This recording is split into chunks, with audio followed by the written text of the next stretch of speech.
الحمدللہ وحدہ لا شریک لہ والصلاۃ والسلام علی من لا نبی بعدہ۔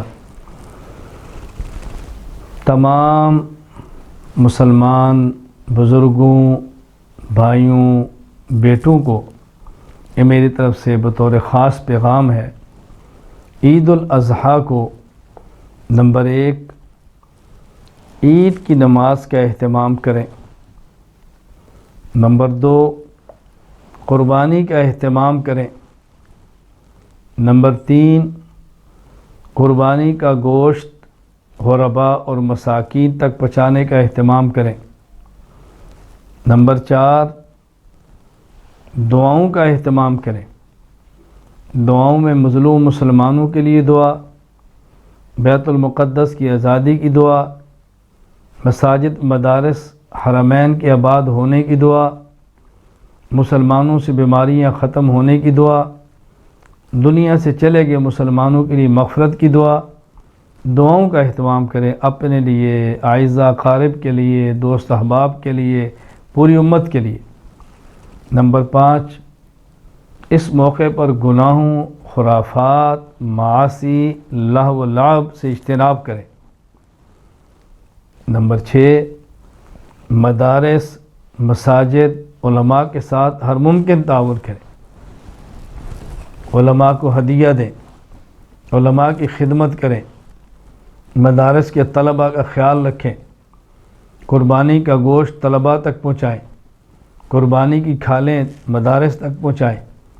بہت زیادہ خیال کریں علماء کا، مدارس کا۔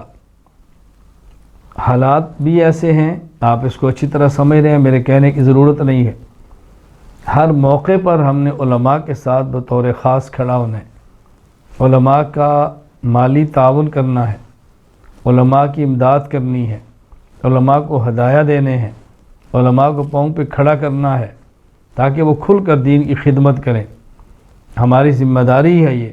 علماء نبی پاک صلی اللہ علیہ وسلم کے وارث ہیں، نبی نہیں ہیں، نبی پاک کے وارث ہیں، معصوم نہیں ہیں، گناہ بھی ان سے ہوں گے۔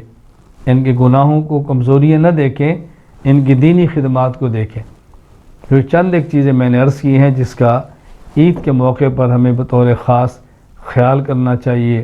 اللہ تعالیٰ مسلمانوں کی مدد فرمائے، بیماروں کی صحت عطا فرمائے، مقروضوں کے قرض ادا فرمائے، بے روزگاروں کو اچھا روزگار عطا فرما دے، جن کے روزگار اس میں برکت عطا فرما دے، اولاد کو والدین کی آنکھوں کی ٹھنڈک بنا دے، والدین کا اولاد کے سر پہ سایہ قائم رکھے، اللہ تعالیٰ بری خبروں سے محفوظ رکھے، مساجد مدارس کو آباد فرما دے، حرمین کی رونقیں برقرار رکھیں، حرمین کی رونقیں بحال فرما دیں، بیت المقدس کو آزادی عطا فرمائیں۔